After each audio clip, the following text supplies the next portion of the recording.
Hey guys, tonight we're slipping beneath the golden glare of the Egyptian sun, no filters, no cloud cover, and definitely no SPF. You're not a tourist on a camel ride. You're flat on your back in the sand, a sack of sore muscles and a teenage body that doesn't quite feel like yours. Around you, there's the smell of dust, dung, and sweat older than any dynasty, and somewhere just out of frame, someone's yelling. And trust me, you're going to want to listen.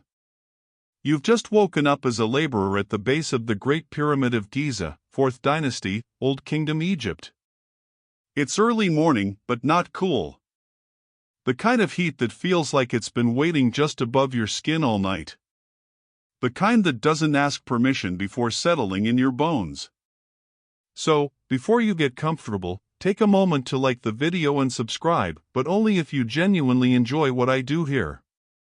And hey, tell me in the comments where you're listening from, and what time it is in your corner of the world. Now, dim the lights, maybe turn on a fan for that soft background hum, and let's ease into tonight's journey together. You come to on a straw mat that might as well be woven from thorn bushes. Your back is screaming. You're shirtless, dust-caked, and every muscle feels like it was invented specifically for suffering. The mat lies inside a squat, mud-brick hut. The air is thick and sour, like bad breath and sour beer. Someone's feet, calloused, cracked, possibly dead, are lying an inch from your face. But this is home now. Welcome to the laborer's barracks. Your name isn't your own, not really. You're just another cog in the Pharaoh's divine machine. Maybe your friends call you little fish because you're fast and wiry. But here, you're just another back. Another pair of hands. Another body to feed the stones. Outside, it's chaos. Mud-splattered feet shuffle past your doorway, kicking up clouds of fine yellow dust. A conch horn bellows, one long, echoing blast, and that means you've already overslept. Fantastic start. And then comes the voice. Get up, worms. It's the overseer. You've never seen a man with a face so permanently folded into anger. His whip, a real, cracked leather thing, hangs from his belt like a pet snake. You stumble out the doorway, nearly stepping on someone's discarded headscarf. The sun instantly slams into your face like a hot clay brick. No clouds. No mercy. Fact break, did you know? Laborers like you were actually paid in rations. Bread, onions, dried fish, beer. Doesn't sound terrible until you remember beer was your water, and water, well, if you drank from the Nile, good luck surviving the bacteria. Hydration roulette. You gulp stale morning air and follow the crowd downhill toward the base of the pyramid, your feet skimming the warm sand like you're not really attached to them.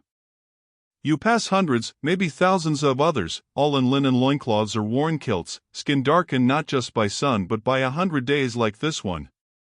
Some are boys younger than you.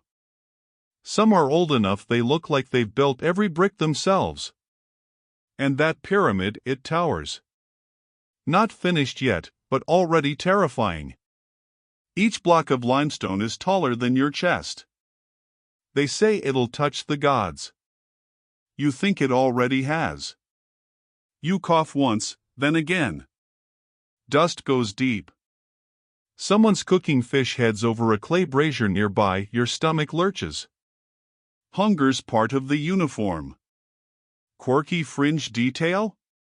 There's an old man here who swears rubbing crocodile fat on your joints keeps them from seizing up. You try it once. It smells like death. But hey, placebo's still belief. As you reach the staging yard, a mule brays somewhere behind you, and a young worker collapses near the oxen pens. Heat stroke. Again. No one even looks twice. A friend, KB, you think his name is, grabs your arm and shoves half a dried date into your palm. Eat? You'll need it. It's tough and weirdly salty. Probably sweat. You eat it anyway. Historians still argue whether the Great Pyramid was built mostly by slaves, conscripted farmers, or paid laborers on state-sponsored rotations. You don't care. All you know is you can't leave, and if you stop moving, you might not start again. And then comes the part you've been dreading. The selection. Overseers walk the rows of workers, pointing, shouting, assigning duties. Hauling stone. Pulling sleds. Quarry digging. Scaffold prep. One points at you. You. Block line 4. Move. Your legs don't want to obey. But your fear does. You jog forward. Your knees buckle slightly. The sand gives no support. Sweat's already pouring down your ribs. You didn't even get breakfast. As you near the hauling team, the man next to you mutters, "First one to slip gets the whip." Cheerful guy. You look up at the slope leading to the pyramid's edge, already crowded with swearing men, pulling ropes, yelling in 4 different dialects. You can feel the weight of the day before it's even begun. And the worst part? This is just the warm-up. You're on hauling duty now, which is a little like being asked to tow a mountain with dental floss, except the dental floss is a frayed rope soaked in old sweat, and the mountain is an 8-ton block of limestone, slick with sand and somebody else's blood. Good morning. The line forms quickly. 20 men. You included. One long, groaning rope snakes through your calloused hands, already rougher than the sandstone beneath your feet. Someone coughs behind you, a wet, gurgling sound that probably should be looked at, but won't be. You glance up the ramp ahead, which slants dangerously along the pyramid's half-finished side. It looks like a child's drawing of a slide, if that child hated legs. The incline is brutal, the footing loose, and you'll be lucky if gravity doesn't turn the whole team into a flattened pancake by lunch. The overseer gives the order. A short grunt, followed by a lazy crack of his whip, not close, just enough to say, "I'm watching." And then the pull begins. Step. Dig. Haul. Your feet slide. Ankles twist in the shifting sand and broken shards of old stone. You lean your weight back, arms straining, rope digging so deep into your palms you swear you can feel the fibers becoming part of your bones. This isn't a job. It's an endurance test issued by the gods. You try to pace yourself, deep breaths, short steps. But someone ahead stumbles, and the line jerks, sending a wave of panic backward. For a split second, the block lurches. If it tips, you all scream at once, raw throats blending into a single warning wail. But the block settles. The crisis passes. Barely. Fact time: the ancient Egyptians used wet sand to reduce friction beneath the sleds carrying blocks.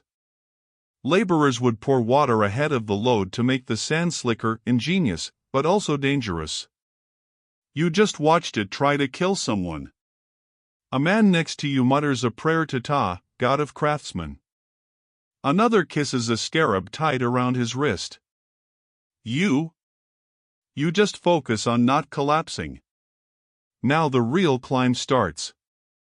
The ramp curves upward, its edge terrifyingly steep.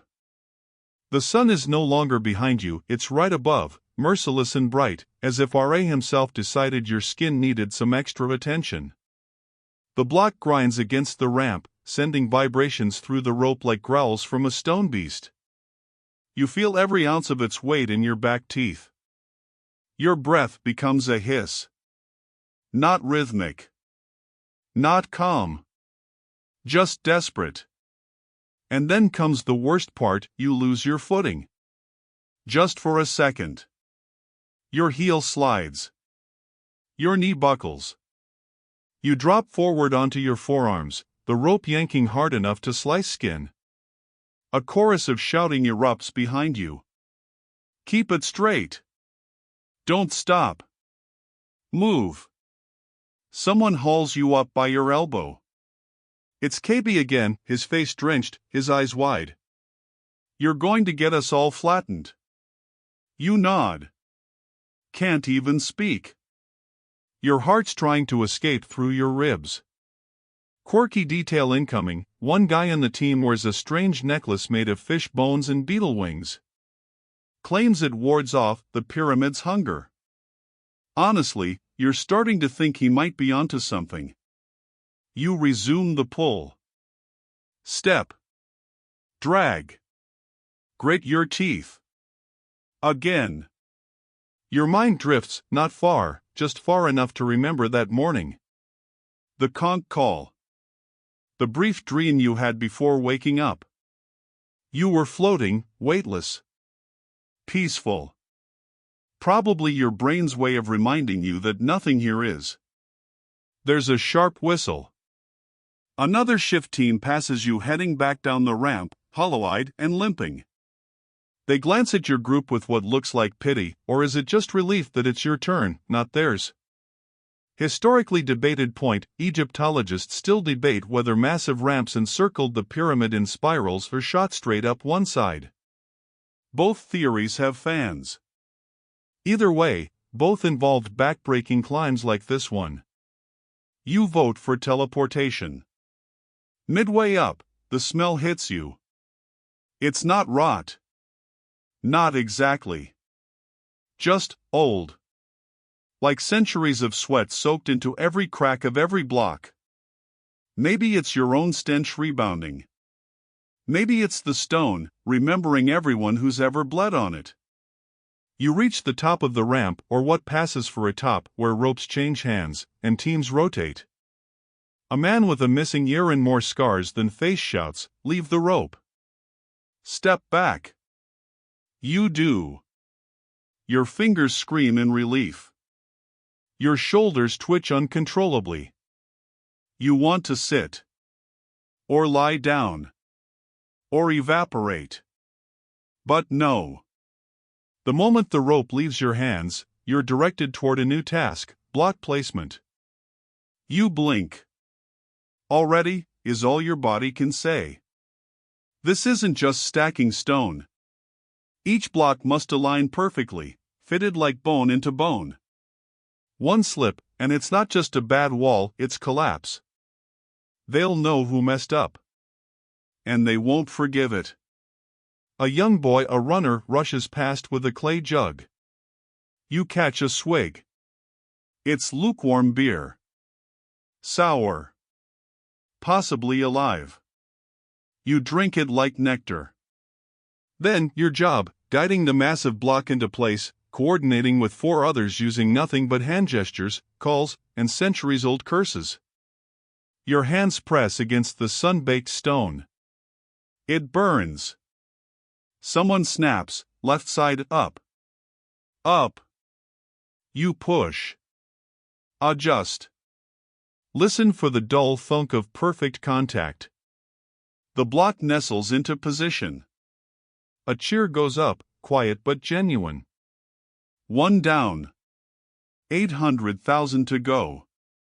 You descend the ramp with legs like wet reeds, every joint unsure if it's supposed to bend or snap. The sand beneath your feet is no longer just hot, it's molten. Your soles feel flayed. You hear someone behind you quietly muttering a lullaby in a language that died centuries ago. It's oddly soothing. The heat hasn't peaked yet. That comes soon. But already the sun is doing things to your brain, blurring the edge of the horizon, softening the outlines of the pyramid until it looks less like stone and more like a mirage. You hope it is.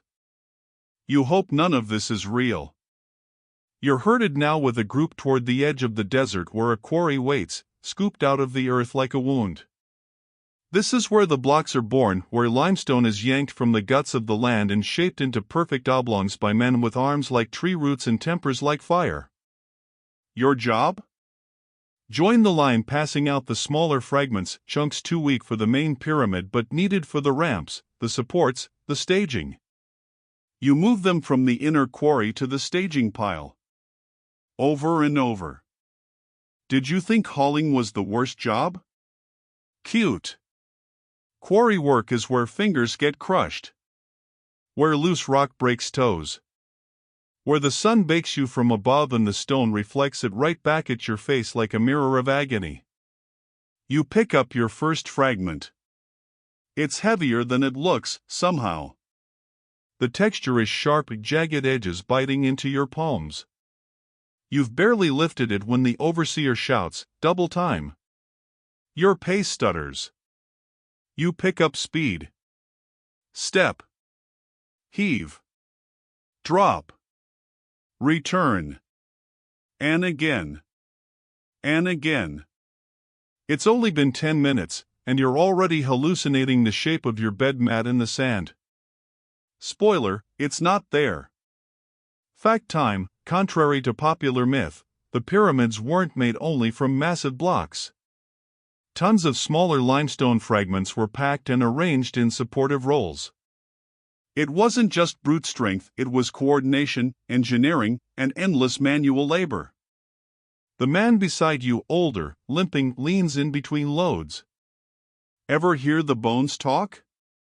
You blink. They say if you listen close, you can hear the dead in the rock. The ones buried too deep to ever leave. You want to laugh. But something about the way he says it, the way his eyes don't quite meet yours. You switch arms. They're trembling already. Another load. This one crumbles slightly in your grip, dust coating your forearms like pale flour. You don't dare drop it. Last week, someone did. Got 2 lashes and lost a fingernail. Quirky detail? The quarry team wears painted shells tied around their waists. Supposed to ward off collapsing stone. One guy claims his has never failed. Which is impressive, considering he's missing 3 toes. A high whistle signals the water boy. He runs by with 2 clay jugs swinging from a yoke. You raise your hand. He doesn't stop. Too slow. Your tongue is turning into a leather strap. And then accident. You don't see it happen. You hear it. A wet crack, like melon dropped on rock. Someone screams. Work stops instantly. You turn. A boy, maybe 12, tried to pry loose a slab. It slipped. Landed on his foot. The scream is not human. It's animal. 2 men carry him away, each gripping under an armpit. The boy's leg dangles, bent where it shouldn't be. He vanishes behind a curtain of dust and pity. Nobody says anything. The overseer shouts, "Back to it." And you do. Because that's the rule here. Historians still argue about the ratio of skill to unskilled laborers. Were there teams of specialized quarrymen? Did the same people haul and cut? No one agrees. But you? You're doing all of it. Lucky you. By midday, your arms feel like sacks of stone themselves. You try to count how many blocks you've moved. You get to 9 before forgetting how numbers work. Sweat pools in the hollow of your back. Your loincloth is soaked through. Your hands? Blistered, raw, shaking. But the ramp is waiting. More blocks need stacking. There is no pause. No celebration. The overseer finally waves you off. Food time, he says like it's a threat. You sit, collapse, really near a rock outcropping. Your knees buckle inward. You blink through sun-blind eyes. A young woman passes a bowl of something that smells like armpits and river algae. Onion stew. With beer. You eat it. You chew slowly, forcing your stomach to remember its job. It's not good. It's not bad. It's there. That's enough. Then you lay your head back against the rock, just for a second. and realize the stone behind you is carved. A name. Faint. Almost rubbed away. But it's a worker's name. Someone like you. Someone who must have carved it here, just for a moment of memory. You trace it with your finger. Maybe you'll do the same later, if your hands still work. The break is over before your food settles. Not that it ever really settles. It sits in your gut like wet clay, sloshing around while your body is dragged back into the fray. Back to the ropes, someone barks, and everyone around you groans, quietly. Pain doesn't buy sympathy here. Only movement. You're reassigned to sled duty. You hear that and think, oh, sleds, like snow, maybe there's a breeze? No. This isn't winter fun. It's the opposite of fun. It's a thick wooden platform smeared with grease and dragged through sand by 30 men, including you. And on top? A fresh-cut block that probably weighs as much as a fully grown hippo wearing jewelry. This time, the path is flatter, but longer. You'll be pulling this thing nearly half a mile, from the quarry up toward the preparation area where the ramp crews take over. Someone ties the rope around your waist like a yoke. It's not metaphor. You are literally livestock now. The overseer, a new one, this guy's got a gold tooth and zero humor, paces alongside the group with a palm frond rod. Whippings reserved for actual disobedience.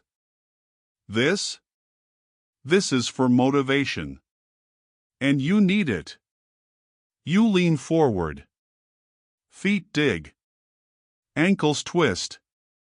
The sled moans under the pressure. The sand drags at it like a greedy sea. You pull. And pull. The rhythm is strange, more grunt than motion. You hear the same grunts from the other men, like a human engine, ugh, step. Ugh, drag. You don't talk. No one talks. Talking wastes breath, and breath is currency. Historical fact? These sleds were sometimes soaked with water to make sand stick less. Teams were assigned just to wet the paths ahead. You see them now, young boys with leaky jars spilling water onto the sand a few meters at a time. It helps. Barely. You think about letting go. Just falling over. Let the block bury you. Would it be that bad? But your feet keep moving. Someone next to you vomits into the sand. Doesn't break stride. You admire that, in a weird way. Another man collapses altogether. The team doesn't stop. 2 men drag him aside while the sled lurches forward, lighter by one soul. Quirky tidbit? One of the pullers has a small carved cat tied to his belt. He whispers to it occasionally. Batet protect him, maybe. You don't ask. Eventually, the terrain changes. Harder sand. Fewer dips. The sled rolls more easily now, though easily here means slightly less like dragging a temple. That's when the singing starts. Not from you. From the guy in front.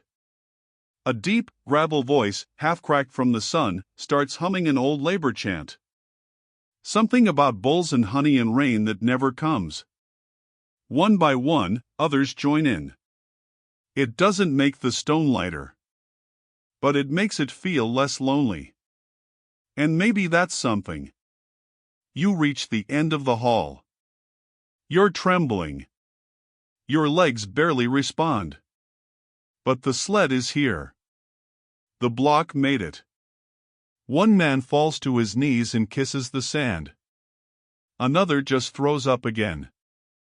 You're ushered away, not to rest, of course, but to the shaping zone. Block finishing. It's like someone read your mind and said, nope, you don't get a water break. Here's a chisel. A tool is pressed into your hand. A copper chisel. You look at it like it's a joke. You're supposed to use this on that? But you do. You find a small unfinished face of a block and begin trimming. Your strokes are weak. Unsteady. The copper edge sparks slightly against the stone. This is where the artisans usually work. Not today. Today, they needed more hands. Lucky you. Historians still argue whether copper tools were effective enough to shape limestone at scale. Some say yes. Others think sandstone was used to grind surfaces smooth. You're here with a copper chisel and a wish. You scrape.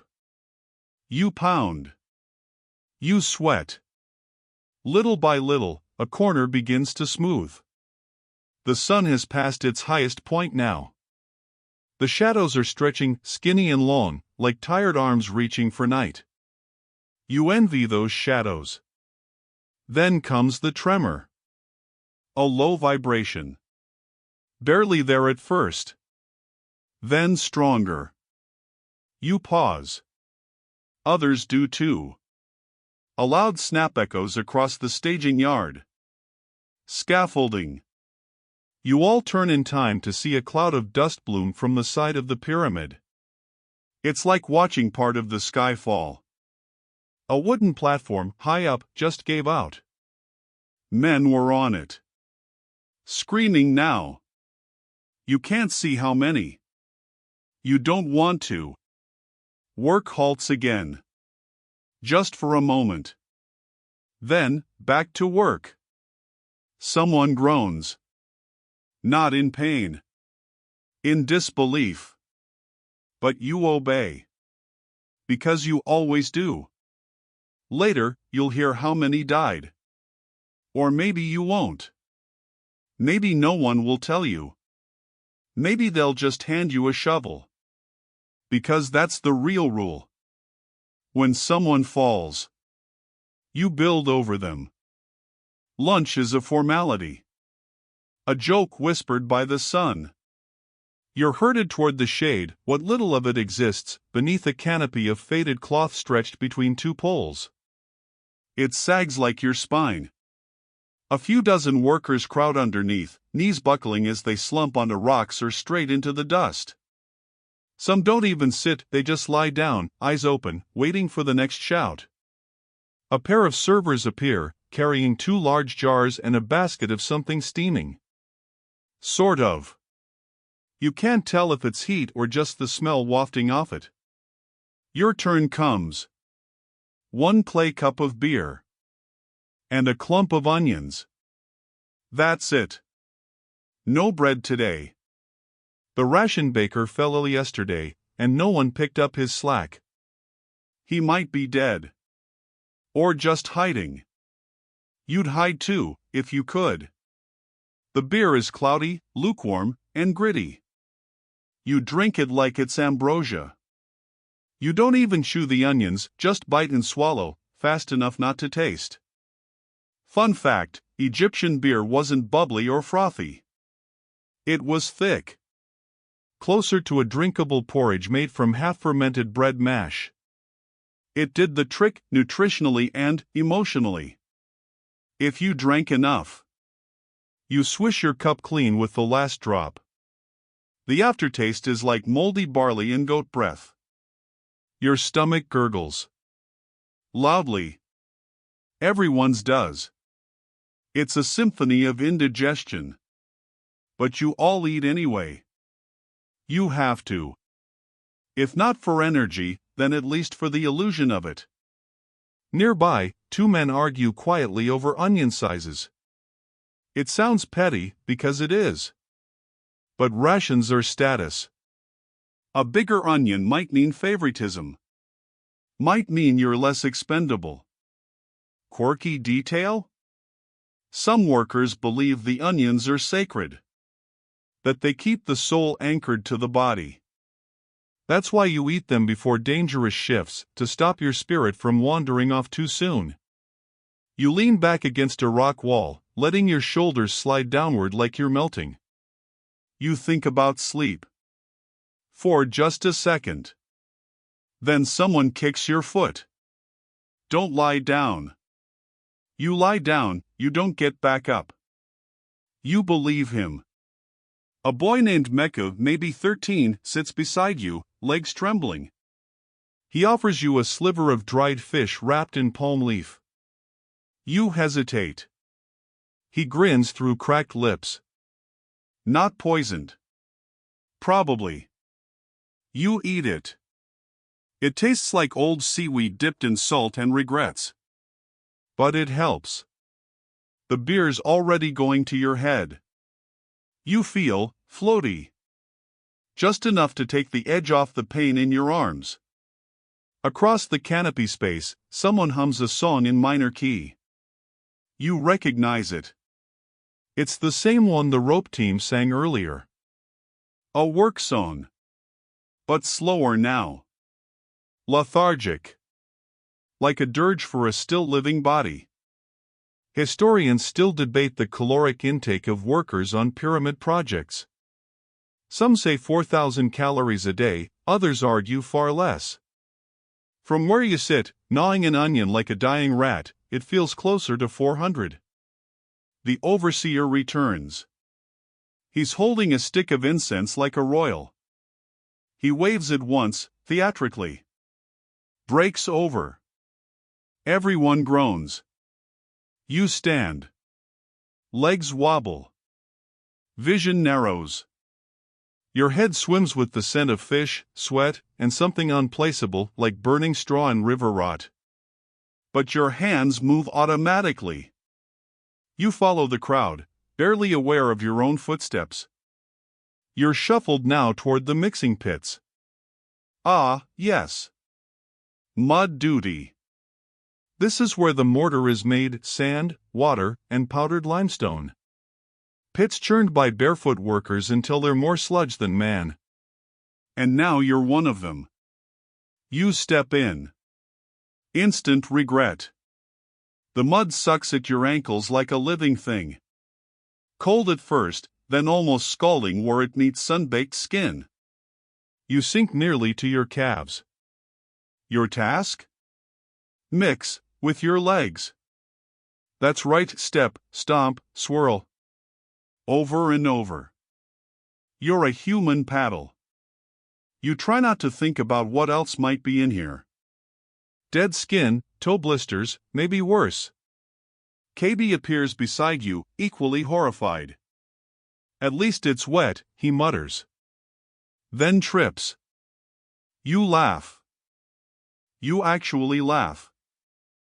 It feels wrong. Like stealing from a god. But it helps. Together, you churn the pit, creating a thick, binding paste that will help glue stone to stone. Someone on the edge tosses in a fresh sack of lime powder. It puffs into the air like flour. You cough. Everyone coughs. Someone sneezes and nearly falls face-first into the sludge. Even now, your overseer watches, pacing the pit's rim like a vulture waiting for collapse. You ask Meku, what happened to the last guy who passed out here? He shrugs. Think he's part of the ramp now. Cool. 1 hour later, you're finally allowed out. Your legs are stained gray. Your feet are wrinkled like old fruit. You have mud in places mud should never be. You rinse with a ladle of brackish water, barely enough to get the worst of it off. But there's no time to savor the air. Your next task begins in 5 minutes. And it's scaffold work. Your stomach drops. Your onion isn't helping anymore. Scaffold duty is not for the lucky. It's for the nimble. The expendable. The ones whose bones won't make too loud a sound if they hit stone. You don't remember how you were chosen.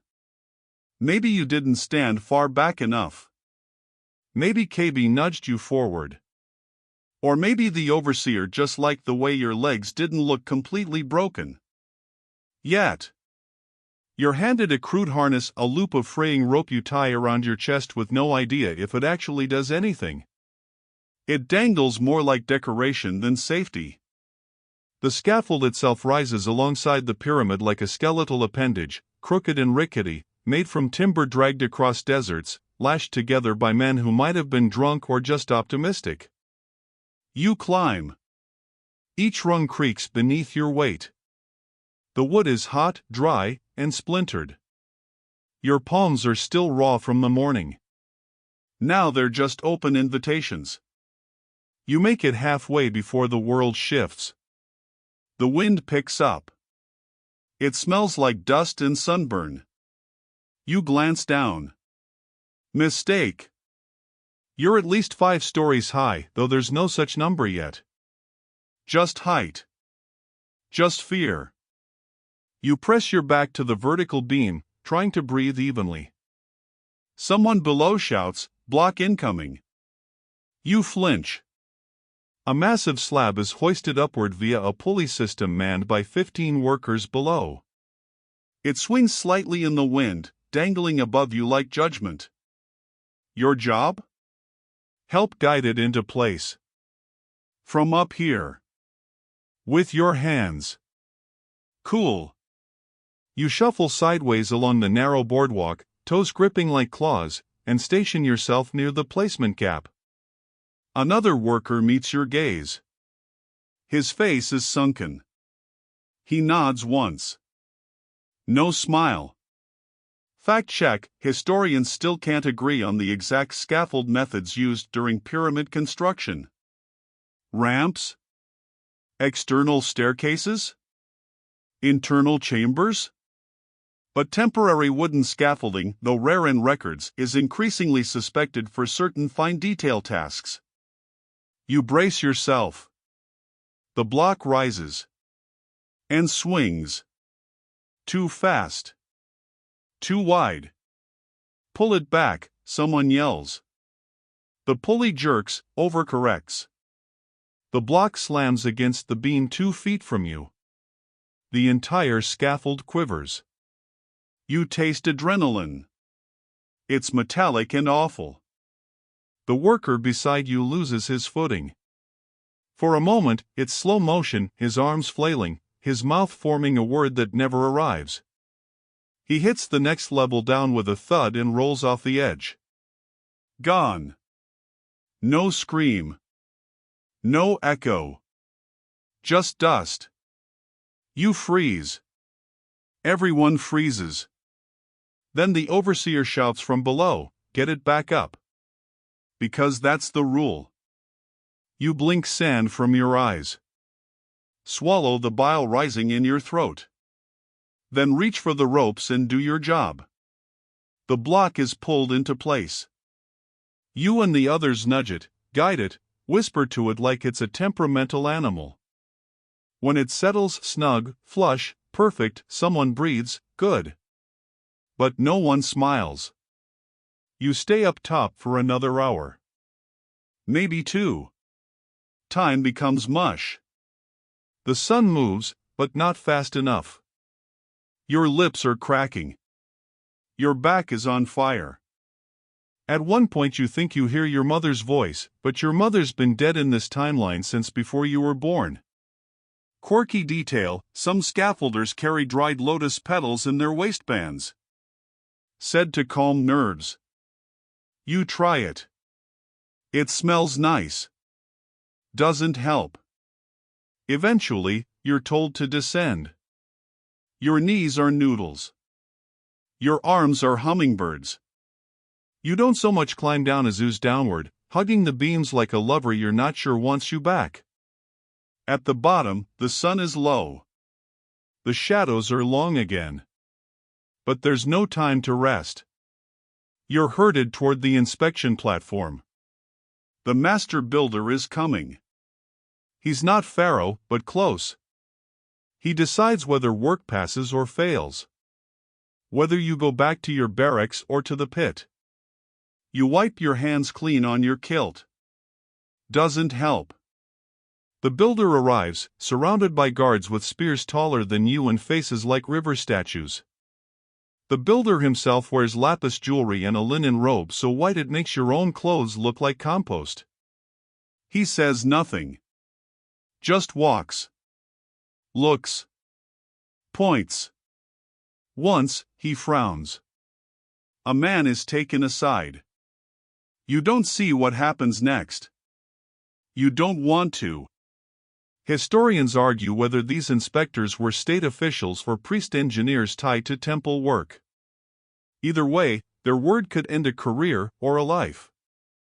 When the builder finally leaves, everyone exhales. A voice calls, "Back to the line." You consider collapsing. Instead, you walk. Because that's what you do. Because surviving 1 hour doesn't buy you the next. Because tomorrow, there might not be another onion. Because tonight, there's still light in the sky.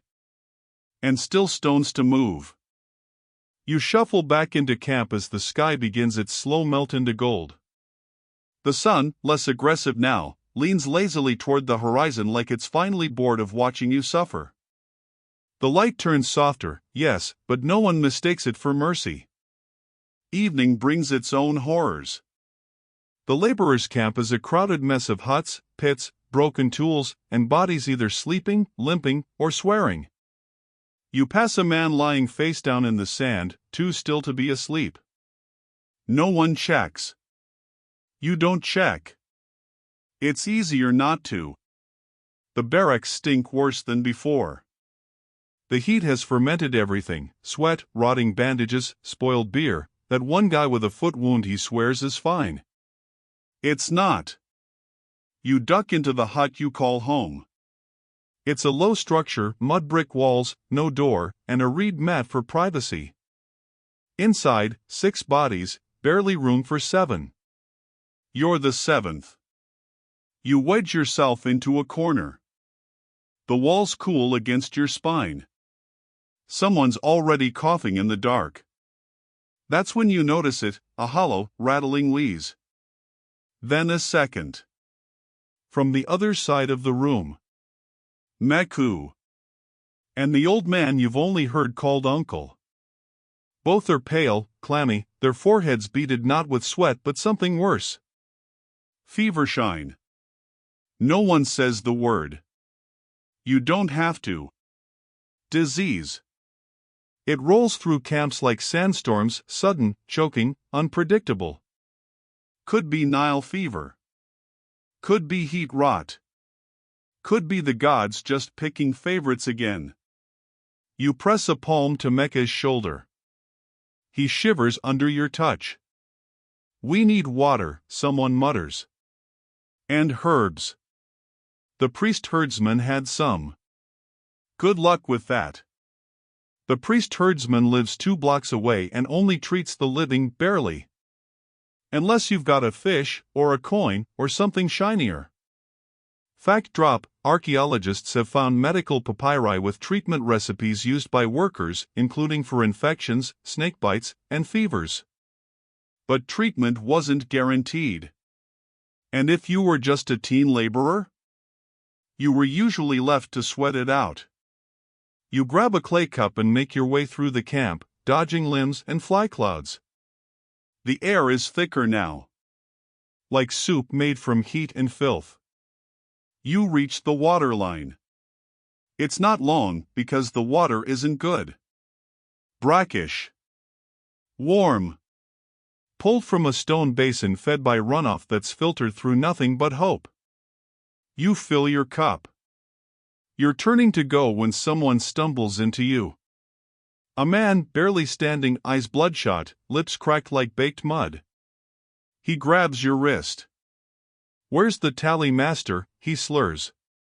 I haven't gotten my barley. My do. You try to shake free, but his grip is iron. His breath smells like rotten dates. Tally masters by the grain pits, someone calls, disinterested. The man lets go. Wanders off. Probably won't make it. No one stops him. Quirky detail? Some workers tattooed tally marks on their arms to track food rations, out of fear their names would be lost. You've seen a guy with 73 notches. Then it just says why underneath. You return to the hut and kneel beside Meku, pressing the cup to his lips. He sips once, twice. Most dribbles down his chin. His eyes flutter. Tastes like frog, he mumbles. You smirk. It's the expensive kind. Uncle groans. You check his cloth wrap, soaked through. You change it, gently. Your hands work like they belong to someone else. Outside, the camp noise picks up. Fires being lit.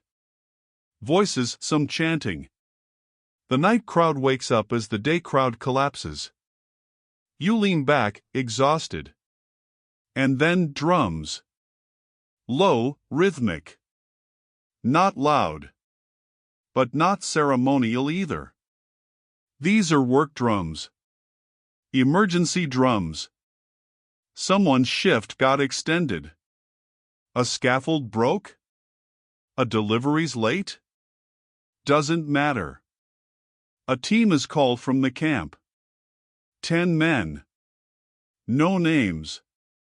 Just numbers shouted into the dark. Line 2. Block crew. You're not one of them. This time. But KB is. He catches your eye as he stands. If I don't come back, he says, you can have my onion. Deal, you say, trying to grin. It lands sideways. He walks off into the torchlit gloom, shoulders slouched, feet dragging. He doesn't look back. Historians still argue whether night shifts were a regular part of pyramid labor. Some believe major projects ran round the clock to meet deadlines. Others say it was only in emergencies. Either way, you now know what desperation looks like after dark. You lie down next to Meku. He's quieter now. Breathing shallow. You try not to think about it. Instead, you stare at the ceiling. A spider crawls across the cracked mud above you. Bold little thing. You wonder if spiders dream. If they ever get to rest. Your own eyes close. Only for a second. The drums continue, echoing through the ground. The fevered breathing next to you slows. And somewhere beyond the hut, someone begins to scream. The scream cuts through the night like a whip across bare skin, sharp, sudden, then swallowed by the silence that follows. You sit upright, heart pounding, head spinning. For a moment, you forget where you are. Then the heat, the stink, the gritty taste of onion beer on your breath, all of it rushes back like a slap from the gods. Outside, commotion. Voices calling. Not shouting, calling. Urgent, confused. Men stumbling out of huts, blinking in the firelight. Torches held high.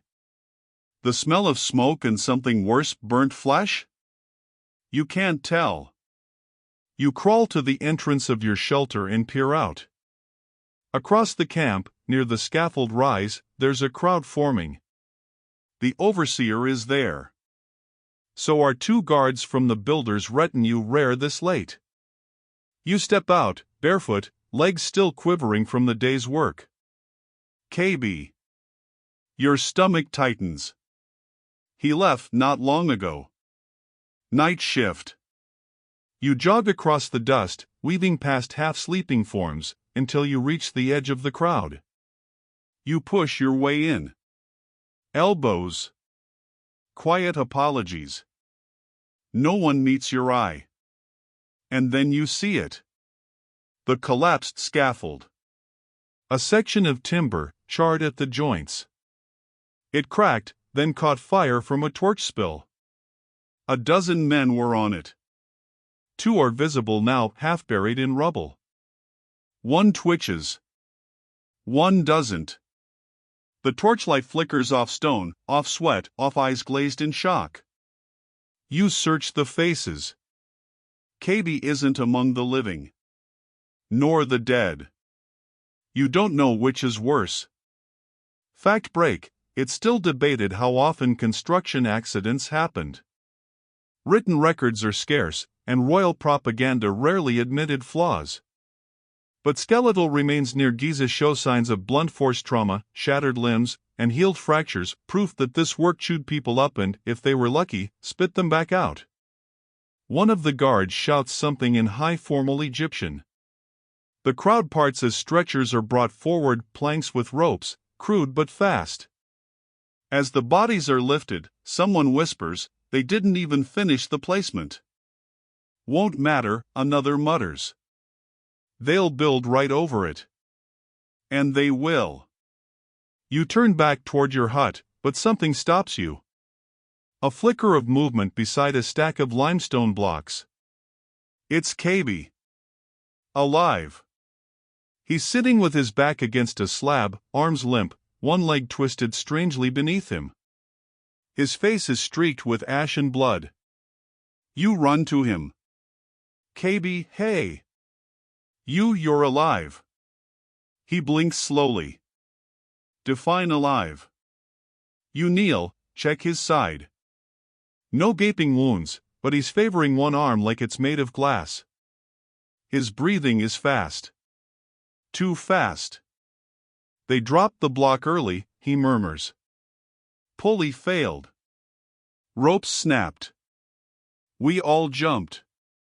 I hit the scaffolding. Bounced.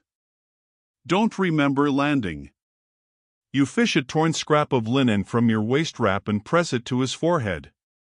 He hisses. "That bad, huh?" "Good news," you say, trying to smile. "You're getting out of night shift." He actually laughs. Just once. It hurts him. You help him up. He leans on you, his good leg trembling, his bad one barely touching the ground. Together, you limp back toward the camp. Quirky belief, some laborers claimed the pyramid chose who stayed. That it fed on the careless.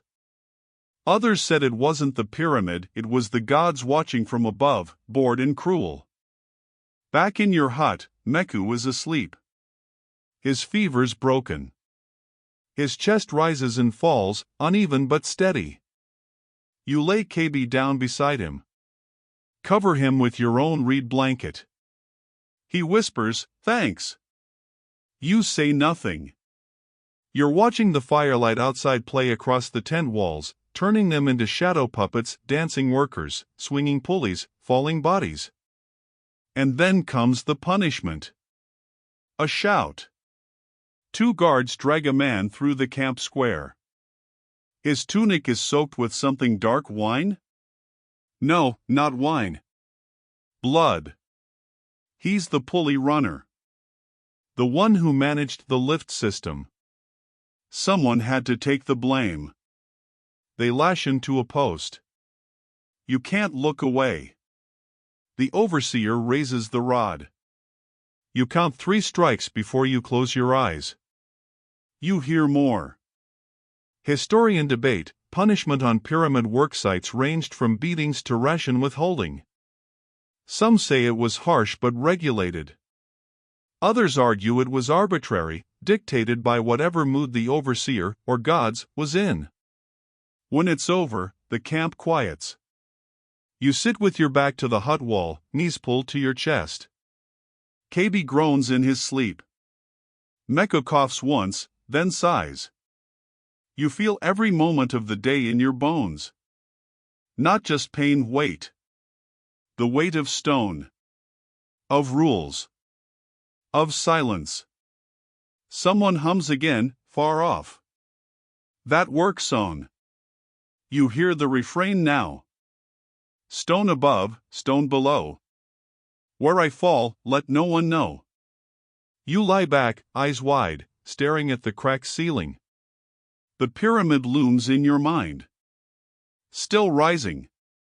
Still hungry. You wake before dawn. But not from rest. From shouting. Not angry shouting. Not punishment, not fear. Chanting. Low, rhythmic, almost melodic, echoing across the camp like a heartbeat under sand. You blink the sleep from your eyes, your neck stiff from where you'd slumped against the wall. KB's still breathing beside you, one leg now wrapped with a makeshift splint. Mecca stirs, but doesn't wake. You slip outside into the cool pre-dawn air. For once, it's quiet. No whips, no barking orders. Just that chanting.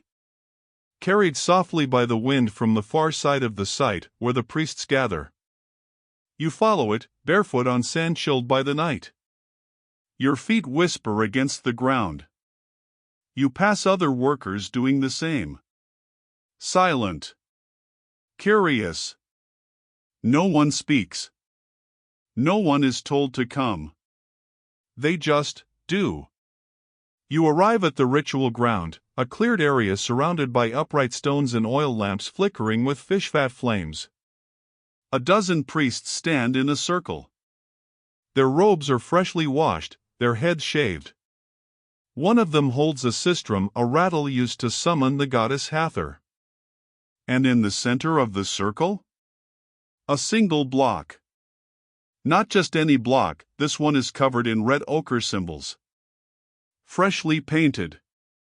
Swirls, cartouches, stars, and the eye of Horus, gleaming in the firelight. The sacred stone. Every pyramid has one. It will be placed at a critical point in the structure, perhaps the capstone, perhaps within the burial chamber. Its placement must be blessed, its spirit calmed. You didn't expect to see this. No one does. It only happens once every few months. And you're here. The priest with the sistrum raises his hands. The chanting deepens. Then, a strange call from behind, a high, melodic wail. You turn. Dancers approach. Two women, veiled in linen and glowing with oil, each balancing a bowl of incense on their heads. They move like water, arms folding and unfurling like reeds in the Nile. They circle the stone. Then, silence. One priest steps forward, holding a small live goose. Your stomach tightens.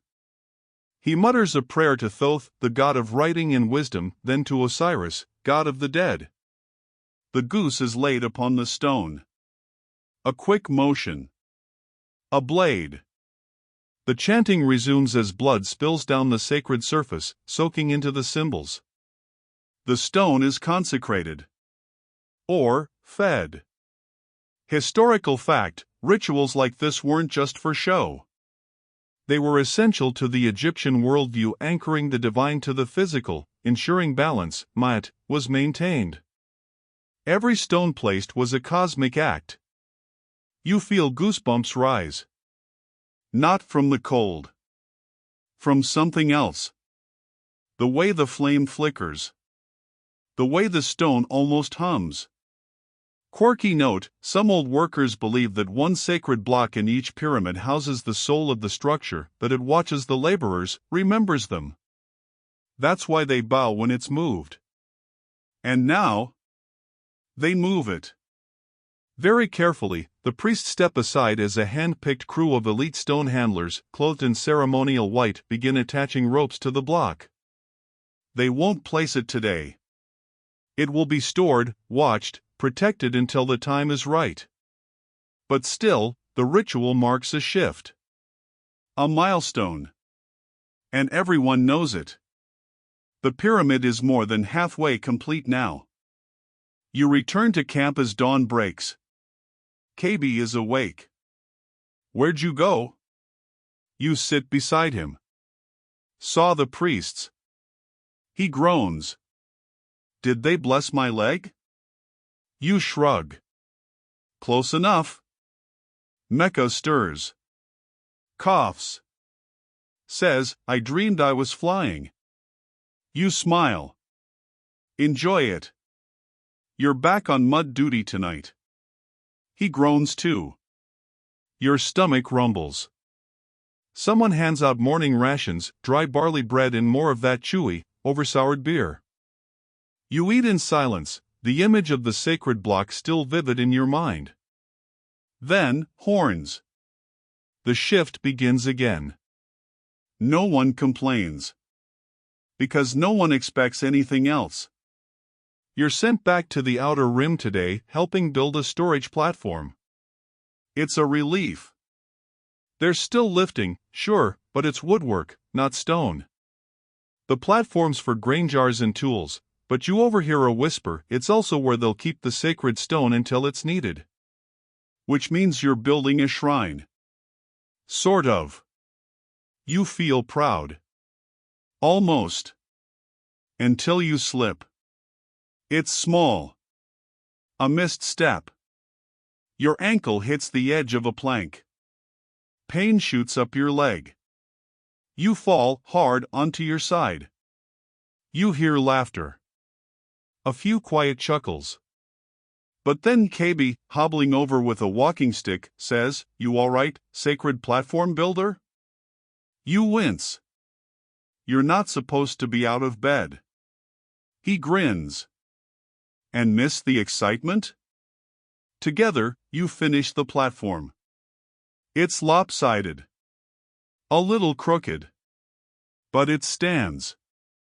The day ends with one more chant from a distance. The priests bless the work again.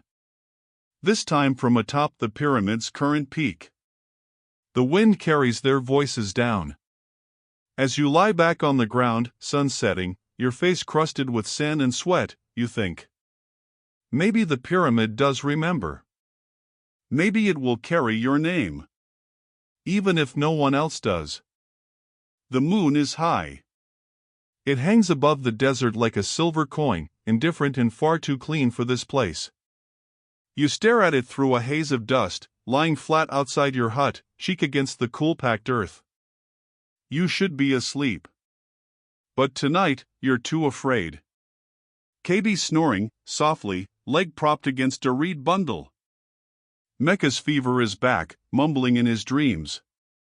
The rest of the camp is quiet, the kind of quiet that presses on your ribs like weight. You'd think that would be comforting. It isn't. Because you know what's coming. You didn't meet your quota. None of your team did. Too many injuries. Too many shifts lost to illness. And even though you helped with the sacred platform, it wasn't what the overseers counted. The only number that mattered was blocks moved, and yours was short by 3. You hear the footfalls before you see them. Boots on sand. Heavy. Deliberate. You sit up fast, heart in your throat. 2 figures. Guards. They stop outside your hut. One calls out names. One of them is yours. You step into the torchlight, limbs trembling. You don't ask why. No one does. The guards don't beat you. Not yet. They march you to the punishment ground, a flat stretch between the barracks and the quarry wall, lit by 2 torches and a brazier that's never cold. You recognize the others, 2 from your sled team, one older man who tripped during placement and cracked a support beam. The overseer arrives, arms crossed, face blank. "No quota," he says flatly. Then he nods at the guards. The first man, older, gets 5 lashes. Rope, not leather. But soaked in something that makes it sting. He stays standing. The second, barely 16, is whipped once, then told to kneel in the dust holding a full jar of beer on each palm, arms extended. If he drops them, he gets another lash. Then they turn to you. Your punishment? Shovel duty. All night. You want to be laid on stones? Then move dirt, the overseer sneers. They hand you a wooden shovel with a cracked handle and gesture toward the trench at the edge of the ramp. It's not digging a grave. It's widening a drainage trench. Necessary, miserable, and endless. You trudge toward it. Alone now. Begin to dig. And dig. Each scoop pulls at your back like a curse. The sand shifts, collapses, mocks your effort. You think you hear voices echoes in the night, but it's probably just your mind unraveling. Fact break: night punishments were common in pyramid camps. Not always violent, sometimes just grueling extra work designed to shame and exhaust. Social discipline mattered as much as physical. An hour passes. Maybe two. Your arms move like ropes tied to another body. You lose count of the scoops. That's when you see them. Eyes. 3 or 4 sets, low to the ground. Glinting in the torchlight. Jackals. They're watching from a dune, just outside the edge of firelight. You freeze. They don't approach. Just stare. Quirky belief: some laborers swore jackals were the messengers of Anubis, god of the dead. If they lingered too long, it meant someone would die before sunrise. You get back to work. Faster this time. Eventually, someone taps your shoulder. You flinch, nearly swinging your shovel. It's one of the guards. You're done, he grunts. You don't reply. Just drop the shovel and stagger back toward camp. Your feet leave strange dragging lines in the sand. You reach your hut and collapse inside. KB stirs. Did you get the block moved? Better, you mumble. I moved the entire kingdom. He grunts. You're insane. You grin into the darkness. Apparently not insane enough to get out of work. You lie down, every part of you singing a low, angry hymn of pain. Mecca mutters something about flying again. Outside, the jackals howl. And from the pyramid, far above, a rock shifts ever so slightly. Just enough to make you wonder if it's the wind, or something breathing. Morning feels like betrayal. You barely slept, if at all, and what little rest you managed was shallow and sour. The kind of sleep where your body lays still but your mind keeps digging trenches. Your eyes open to the dull orange hue of the early sun, the camp cloaked in long shadows. The fever's taken Mecca deeper now, he doesn't speak, just shivers. You place a hand on his forehead. It burns. No priest will come for a boy with no family. That's the unspoken law here: you're either useful or invisible. You step outside. And walk straight into a wall of smoke. Someone's burning incense again. Strong. Bitter. It curls in thick coils near the workers' barracks, strange, since it's not a ritual morning. A cluster of men gathers near the stone pit. You edge closer, curiosity outweighing caution. They're talking about the scaffold collapse. About the men who didn't make it. About the one man whose body was never recovered. It's still under the block, someone whispers. Which one?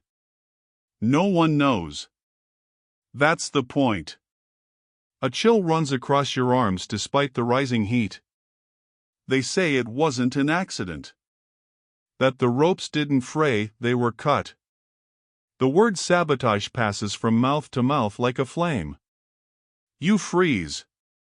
Because in a place where every stone counts, sabotage is a death sentence. Not just for the guilty, but for anyone near them. Quirky fringe theory: some old tales claim that rival labor teams, assigned from different nomes, provinces, would occasionally sabotage one another's work to gain favor. Petty politics, even in the shadows of greatness. You back away slowly. And then another whisper. Someone heard the block groan last night. You blink. Groan? Like a voice, someone says. Low. Deep. Underneath. Another voice chimes in, there's a tunnel. They sealed it off during the flood season. But now it's opened again. Leads under the pyramid. Now they're all talking at once. Buried priests. An unfinished chamber. Workers who never left. You've heard this kind of rumor before. But not like this. Not from the old men. They're never the ones to speculate. They've seen too much. Someone steps forward. An elder. Bent back, one cloudy eye. He says, you dig into the bones of the earth long enough, it starts to whisper back. Silence. And then, laughter. Nervous. Forced. But the elder just walks away. You get reassigned to rope maintenance, small blessings. The rope yard is quieter than the quarry, and shaded by rough canvas sails. Frayed cords lie in piles, waiting to be retwisted, oiled, and braided. It's hard on the hands, but not the back. You sit across from a man named Hori. Silent type. Tattoos of birds across his collarbone, strange, since tattoos are rare. He nods once. Begins threading. You join him. The rhythm helps. Twist. Knot. Braid. Repeat. It almost feels normal until Hori speaks. You know they buried a man in the foundation? You pause. What? He doesn't look up. They say the first block, the cornerstone, needed a soul. So they took one. You want to laugh. But something about his tone. Who told you that, you ask? My mother, he replies. She worked the white walls. Said the pyramid remembers. You go quiet again. Historical debate. Some scholars have pointed to burial pits found near large pyramid foundations, filled with tools and animal bones. No human bodies. But others argue the absence proves nothing, only that such offerings were hidden too well. You finish your rope and stack it in the pile. Hori watches you.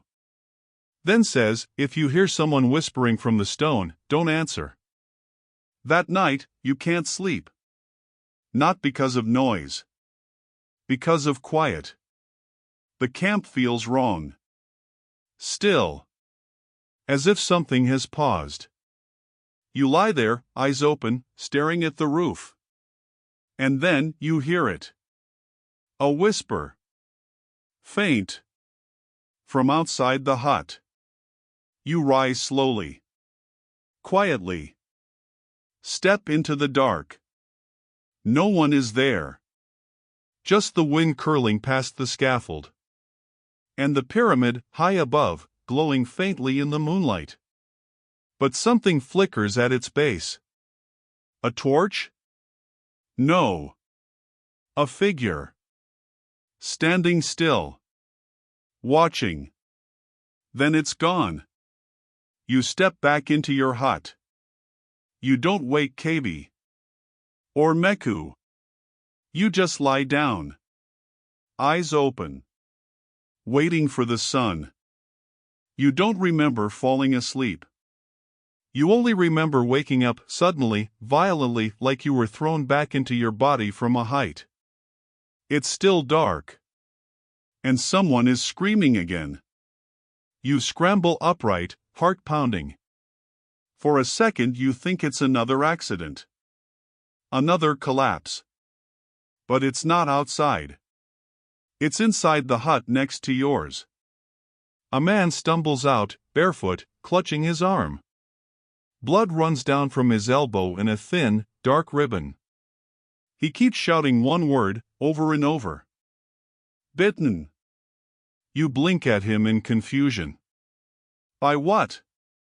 He doesn't answer. He just sinks to his knees, rocking back and forth, eyes wide with terror. Someone else leans out from the hut, face pale. There's rats, he mutters. Big ones. They got into the bedrolls. Into the sacks. A few others come out to investigate, groggy, irritated. One worker lifts a grain bag and drops it with a shout. 3 rats scatter, fat and bold, not even pretending to fear humans anymore. One of them has something in its mouth. A toe. You gag. Rat season. Of course. The camp is near the Nile, and when the floodwaters pull back, the vermin come in droves, nosing through food stores, chewing through shelter mats, even attacking the sick and sleeping. It's not new. But it's worse this year. Your hut is silent. You step back inside. KB's awake, staring at the ceiling. I heard.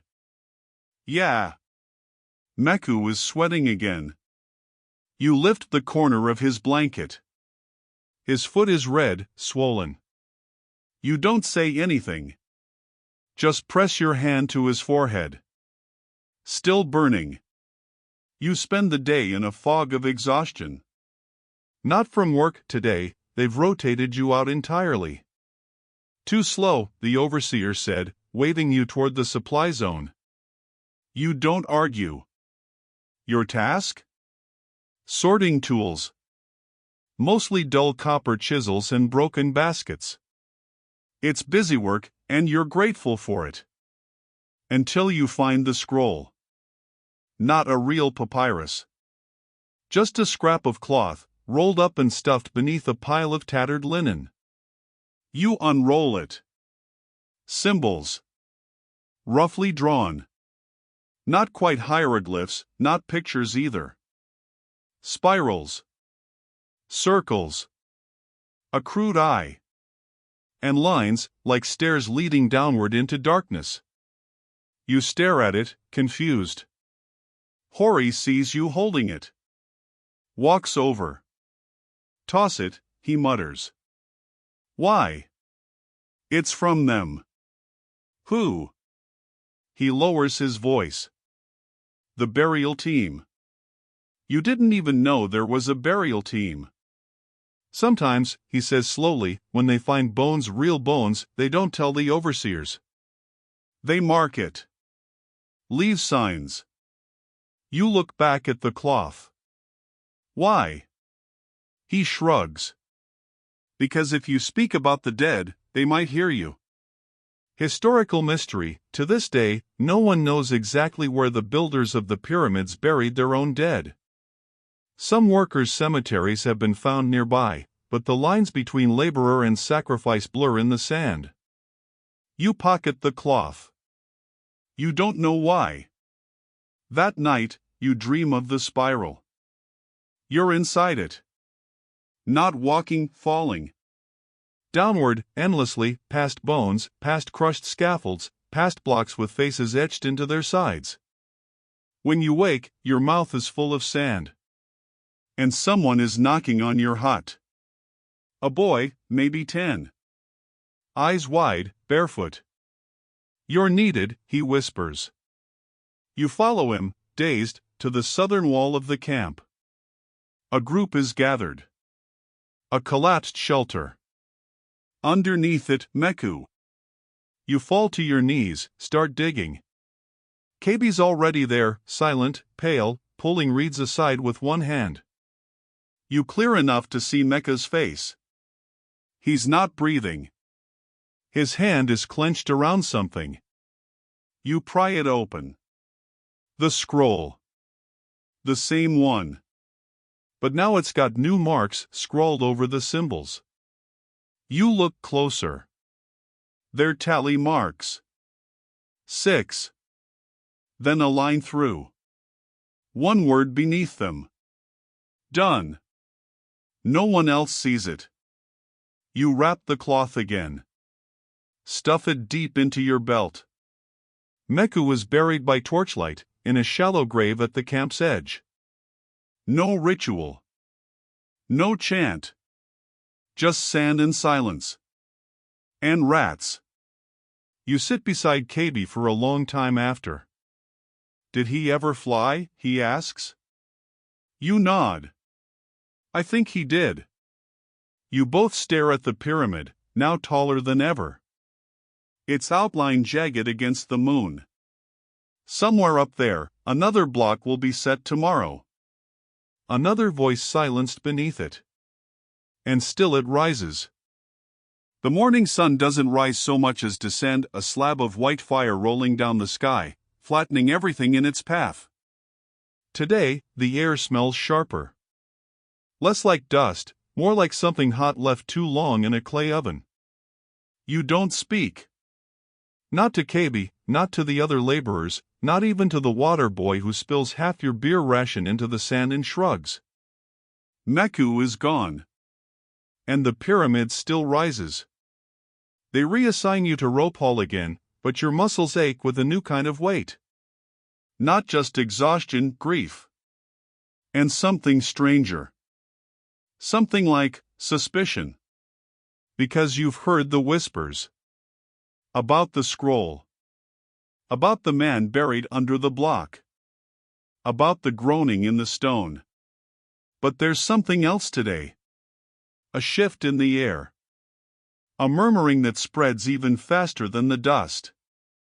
The pharaoh is coming. At first, you don't believe it. No one does. Then the confirmation spreads, extra guards posted along the north slope, white linen banners unfurled from the ramp corners, priests scrubbing platforms that haven't seen soap in months. Someone even brings out scented oils. You don't smell better, you just smell fancier. The royal litter is spotted mid-morning, carried high by 8 men in golden collars, followed by soldiers with bronze-tipped spears and sun-polished shields. At the center, seated beneath a gilded canopy of ostrich feathers, is him. The pharaoh. He is a living god, clothed in the finest linen, skin painted with ochre and myrrh. His eyes don't blink as he surveys the worksite. His face is expressionless, unreadable. Eternal. Everyone drops to their knees. Even the rats. You follow suit, pressing your forehead to the sand. It burns your skin. Silence. You wait for minutes. Then a voice, not the pharaoh's, but a herald's, rings out. He comes to bless the stone. Let it be pure. Let the gods be pleased. And then, drums. Slow, deep, thunderous. The heartbeat of heaven. Fact check, pharaohs rarely visited worksites in person, but when they did, it was ceremonial. A performance. A signal to the workers and the gods that this project bore divine attention. Their presence was believed to energize the laborers. Or terrify them into working faster. You look up, briefly. Just long enough to see the pharaoh turn his head toward the pyramid. Just long enough to meet the eyes of a man who was called a god. And in that fraction of a second, he sees you. You know it. Somehow. And he knows. Knows what? That's the part you don't understand. That night, the celebration begins. Yes, a celebration. Because the pharaoh smiled. Or at least didn't frown. That means work can continue. That means the pyramid is blessed. That means you are blessed. That means beer rations are doubled for one night. And bread. Actual, warm bread. You eat it so fast it burns your throat. The camp is lit with extra torches. Musicians, actual ones, appear, carrying lutes and flutes. A priest chants a hymn to Hathor, and some of the workers attempt dancing. Kaby even laughs. Twice. You sit on a flat stone with your back against the ramp and watch the flames flicker. For a few moments, the pyramid doesn't feel heavy. It just feels there. Part of the sky. And then, an old man sits beside you. You didn't see him approach. He's wrapped in a simple shawl. No jewelry. No sandals. You've seen it, haven't you? He asks. You turn to him. Seen what? He doesn't answer. Just produces a folded cloth. The scroll. Not the same one. Another. He hands it to you. You'll know when to read it. Then he's gone. You don't even see him leave. He just isn't there anymore. You stare at the scroll. You don't open it. Not yet. You pocket it instead. KB returns with a cup of beer and flops beside you. Think they'll let us keep building forever? You look up at the moon. Then at the shadow of the pyramid, stretching halfway across the desert. Feels like it, you say. He hands you the beer. You drink it slowly. The music plays on. And the pyramid watches.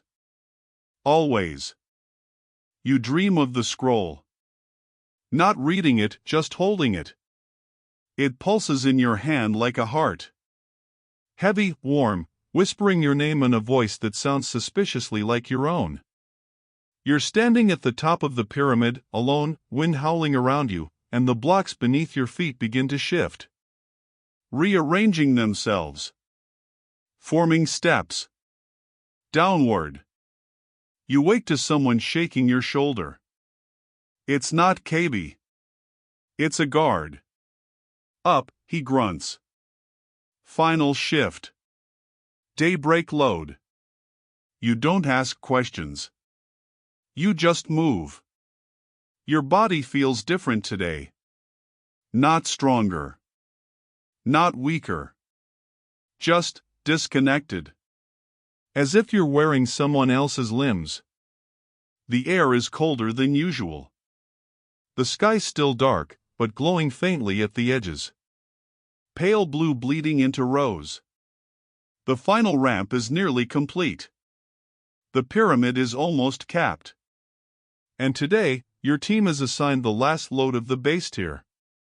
A finishing block. It's ceremonial. Which means the pressure's real. You and 20 others line up around the sled. The block is smoother than most, its edges freshly filed, its surface bearing a red mark in the shape of a falcon. Horus, the pharaoh's protector. The overseer doesn't shout today. He speaks quietly. If you drop this, he says, you won't be punished. Because you'll already be dead. Fair enough. The pull begins. Your feet move before your brain catches up.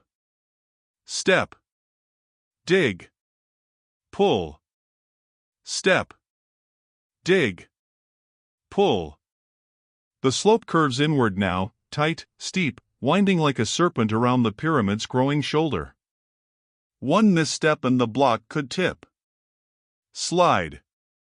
Crush. You reach the second turn.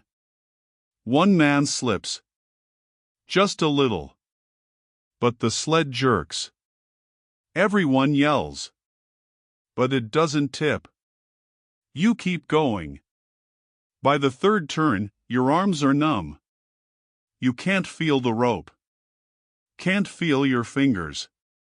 Only your breath, shallow, ragged. And something else. A presence. The pyramid is watching. You don't mean that poetically. You feel it. Behind your eyes.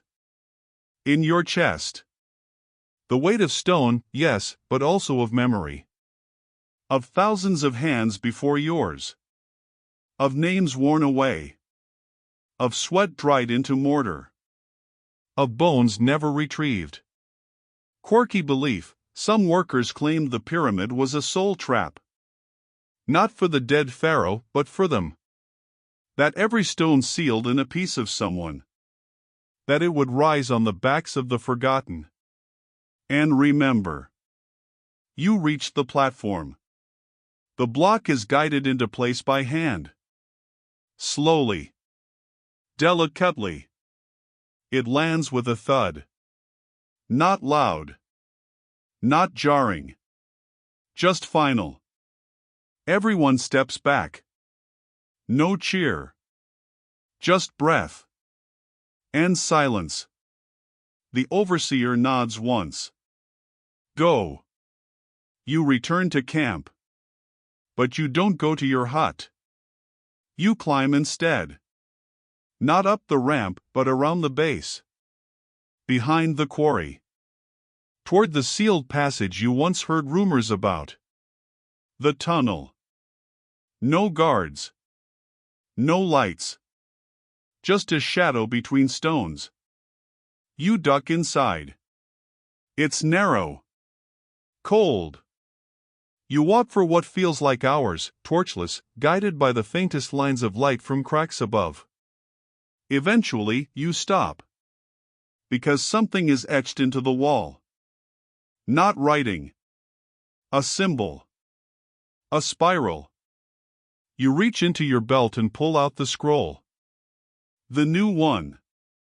You unroll it. There it is again. The same spiral. But this time, it's not alone. There's a second drawing. A figure inside the spiral. Curled. Small. Buried. And one more symbol beneath it. An eye. Open. Watching. You exhale slowly. Not afraid. Just ready. You leave the tunnel. By the time you emerge, the sun is high. The pyramid is gleaming. KB finds you near the base. Where've you been? You shrug. Looking. For what? You look up. At the massive, gleaming structure that stretches toward the sky like a question with no answer. Memory, you say. And then, the final call. The capstone. Everyone gathers to watch. It's gold. Or gold-plated. No one really knows. It rises on its own sled, hauled not by laborers, but by oxen and soldiers. The air is electric. The priests chant. The drums beat. And when it lands? When the very tip is sealed? The pyramid hums. You swear it. Just once. Low and deep and ancient. You close your eyes. And remember Meku. And KB's laugh. And the whisper in the stone. And you smile. Because somehow, you know. You lasted the day. You don't work today. No one does. It's over. The pyramid is finished. Not symbolically, not almost. Finished. The scaffolds are being dismantled, the ramps broken down, the quarry sealed with an official clay stamp. Tools are stacked like offerings at the feet of the last wall, never to be touched again. You sit on a flat stone just before dawn, watching the light creep up the pyramid's face. It doesn't look like something built by hands. It looks impossible. Smooth lines, perfect angles, all pointing toward the heavens like a frozen scream. You're not the only one watching. The workers, those who survived, are scattered around the camp in silence. Some stand. Some kneel. A few have already packed up their mats and bundles, preparing to be sent back to their villages. You don't know where you'll go. You haven't thought that far ahead. Beside you, KB is quiet. His legs still stiff, but he managed to limp all the way up to the ceremonial platform this morning. He hasn't spoken since sunrise. You don't blame him. Because something has changed. Not just the end of labor. Not just the absence of pain. Something deeper. Like the pyramid itself shifted the air.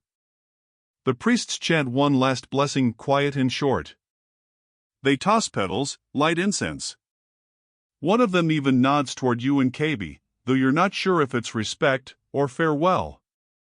The pharaoh doesn't return. He doesn't have to. His tomb is now complete. His path to eternity, paved. Fact, the capstone of the Great Pyramid, called the Pyramid Ion, may have once been covered in electrum, a naturally occurring mix of gold and silver, meant to reflect the sun. A beacon for the gods. Today, it's long gone. But in your time, it still glows.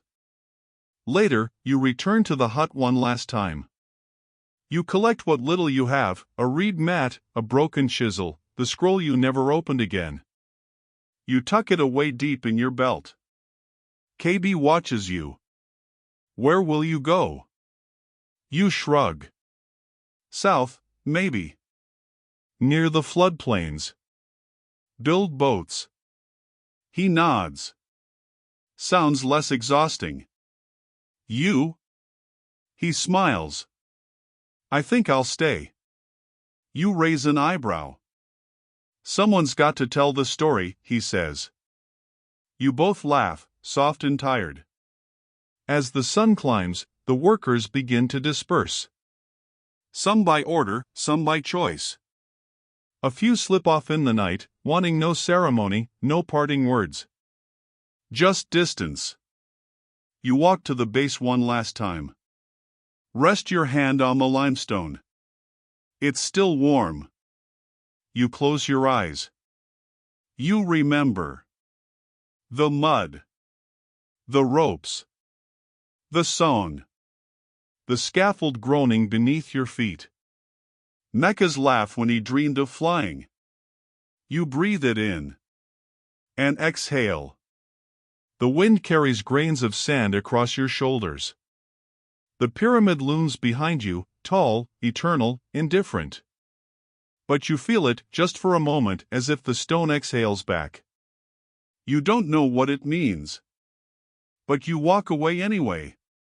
One foot in front of the other, toward the edge of the desert, where the green of the Nile waits.